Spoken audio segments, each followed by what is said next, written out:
All right, class. Sorry I'm out today. Hope this lecture helps.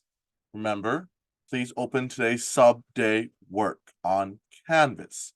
It should be under sub-day work May 1st. You have to go to modules.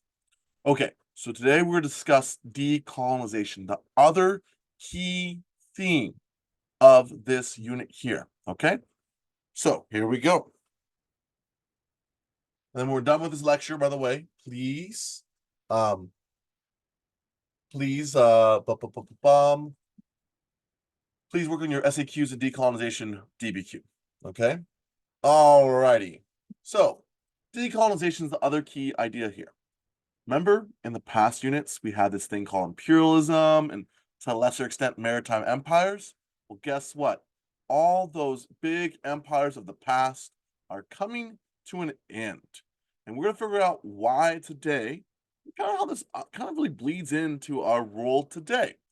So our time period, as usual, for context, is 1945 to 1991. Your topic is decolonization, and your place is going to be mostly Asia and Africa. Now, for your context, let's say this comes up in your DBQ on Friday. You should really mention how World War II kind of like kicks off this process. World War I helped start it, and World War II really gets it going. Okay, because things are happening in World War II that are going to weaken these imperial empires, and they're going to cause these Western educated elites, or as Mr. Othwell calls them, WEEs, his WEE, Western educated elites. Okay, are studying in England and studying in France and studying in Europe, and they thought maybe the Europeans might be more advanced, but World War I and World War II show the Europeans are not enlightened people. They have just clobbered themselves and done terrible things to each other through two wars, resulting in the death of almost 50 million people. Okay? And so these African and Indian people are like, you know what? Maybe it's time to go back to our countries and demand our independence. Okay? So we're going to figure out why decolonization happens now in the 1940s and 50s time, and late into the 60s even. Okay? The first big thing that decolonization happens is this. We have Western educated elites, and then there's more examples in Gandhi. I forgot to add some, but I'll add some more later to the slides. We have Western educated elites, or as Mr. Othwell calls them, we. Okay? And these native people from India, from South Africa, from all over the world, Ho Chi Minh in Vietnam, they have went to Western schools. They have learned Western ideas. They have learned these Enlightenment values. Remember John Locke from chapter, well, been like 7, 8, okay? The idea of life, liberty, property, the idea of self-determination, okay? These people go, why are the Europeans denying us colonial people these things? On top of that, you have these colonial troops, especially in Britain, fighting for the British in World War II, and to a lesser extent, World War I. And they say, look, we died and sacrificed for your country. We should be free now. We should get some freedom from what's going on. We should be independent. Okay. Okay. On top of that, okay, we got things is that we have Britain and France have suffered greatly in World War II. Okay. Their colonies are stripped away from them, right? Indochina, okay, Indochina / Vietnam, okay, are taken over by the Japanese. Okay. And so these people were freed from the colonial rulers, and then World War II ends, and France like, come back to us. And Vietnam's like, maybe we don't want to. Same thing with the Philippines. Okay, that was a US colony that also gets taken over by the Japanese. And after World War II, US is like, hey, you know what? Maybe we should let you go free. Okay, so these places have experienced independence or at least control on their power, and now they are demanding their independence. On top of that, World War II greatly weakens France and Britain, and lesser extents the Dutch.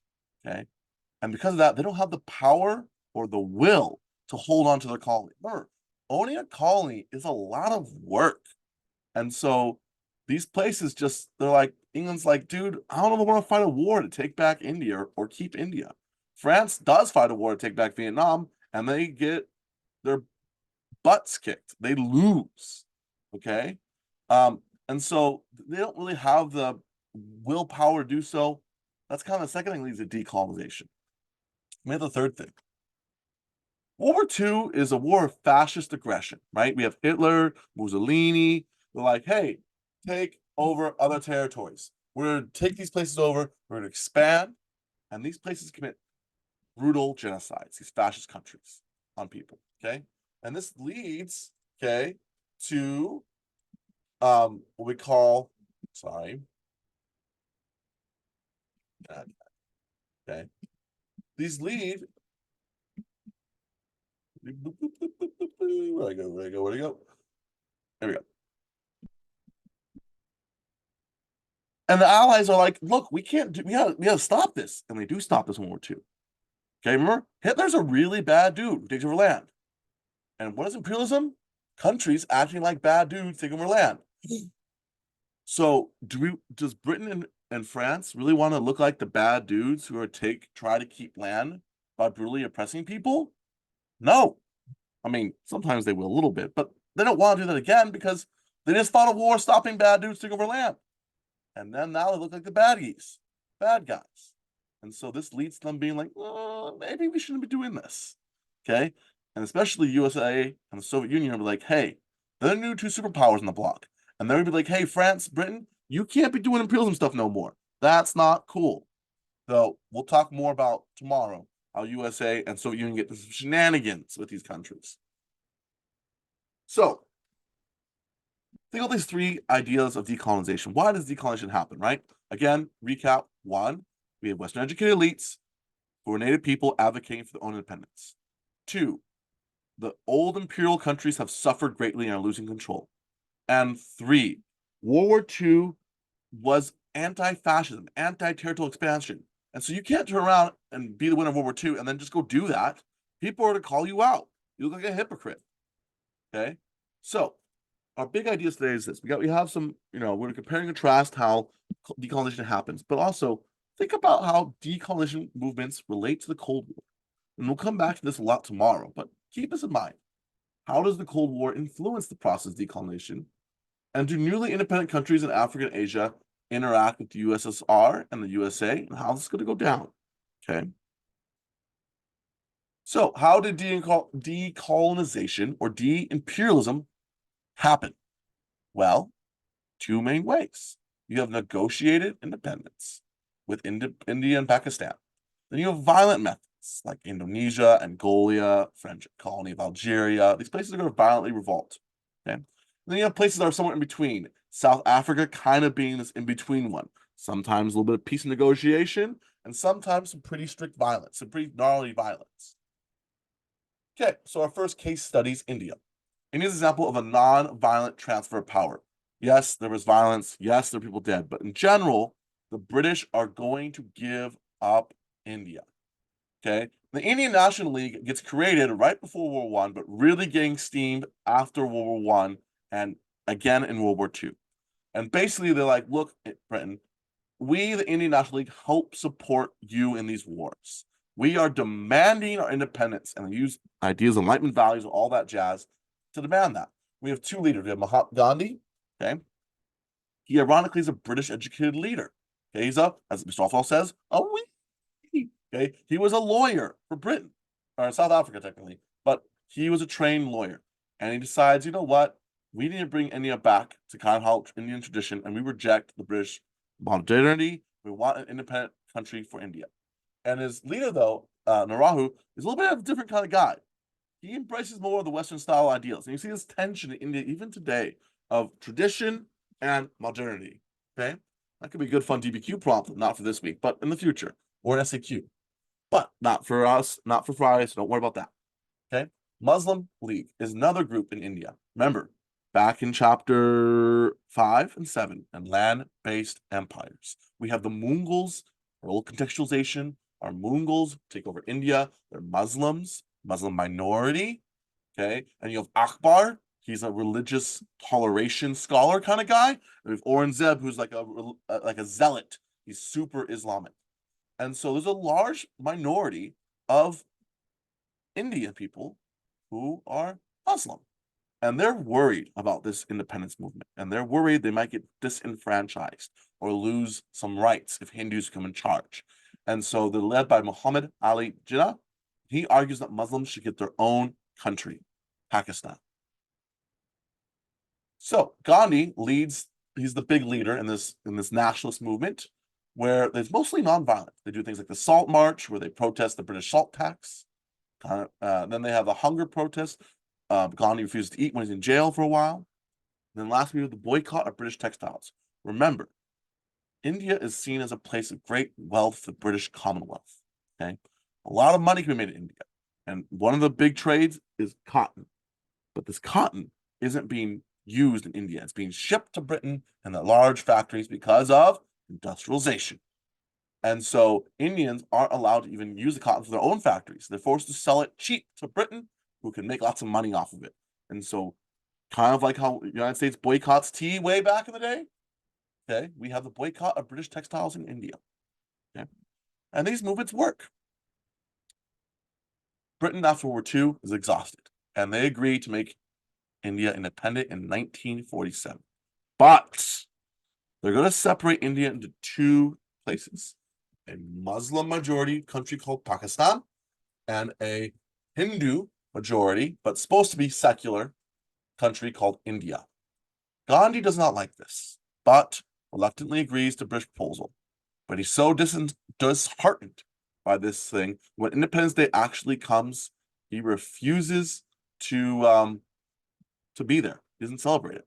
And just a year later, Gandhi will be assassinated by a Hindu extremist who disliked how Gandhi worked with Muslims. This sets the tone for future extremism from both Muslim and Hindi groups. This leads to what we call the partition of India, okay, where Muslims are fleeing India to go to Pakistan, and then Hindus in Pakistan and East Pakistan, which is now called Bangladesh, flee that area to go to parts of India. On top of that, this place called Kashmir stays in India, even though it's a majority Muslim area. And this causes multiple fights down the road. Okay. So unfortunately, this partition leads to 1 million dead, okay, from starvation, lack of water, and then ethnic violence between, or religious violence between Hindus and Muslims. So we have this partition here. And that is the end of our Indian case study, okay? If you want to look a little more, there's a fun little video on that. It's a little sad, but we can kind of see a little bit more about the partition of India. So, right, decolonization in general, kind of circle back to that, right? We have this existential crisis, right? You have these European countries who say they're Christian, they're democratic, who are now forcing and exploiting these native people. And that seems kind of messed up to do. And so maybe we should let these people go. And then again, remember, the loss have a hegemony. Britain and France are losing their power. They're decreasing. And therefore, they have to let go of these colonies. And the US and the Soviet Union are kind of anti-colonial-ish for the most part, okay? And then lastly, remember, Western educated elites, or Mr. Offal says, wee! These groups lead to decolonization, okay? So, there's some leaders there we got down there, and that's about it for this little decolonization overview here. Let's get back again. We're going to compare today for your DBQ a case study of India versus South Africa. Okay. So we already did this before. We kind of covered this, but here's some more stuff for you if you want to see it. And then South African case study, you learn more about Mandela and apartheid.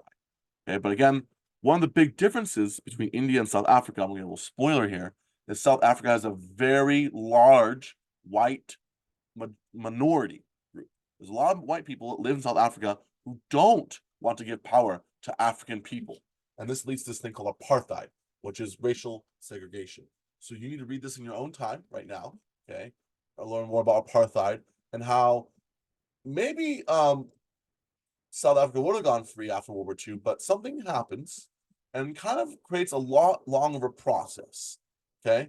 And you need to read about how this whole thing kind of goes down, Okay.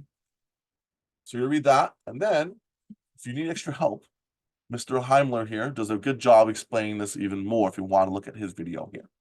Okay, so let's review our work for the day. You need to do SAQ 5 and 6 on your own or in your groups. That's fine. You gotta work on this. 5 is a review from yesterday. 6 covers today's material. And then I want you to look at the DBQ I've given you. Okay, the DBQ I've given you. I want you, just documents, all that jazz, how exciting. I want you to write a thesis statement for that and hip check 2 docs. Okay, you need to practice your hip checks. You need to practice your thesis writing. Some of you guys have struggled with this a lot. Okay. If you have any questions, feel free to email me, but you have the rest of the period to work on this. Have a good rest of the period. Good luck on this whole thing. You got this. I believe in y'all. All right. Take care. See you guys Thursday.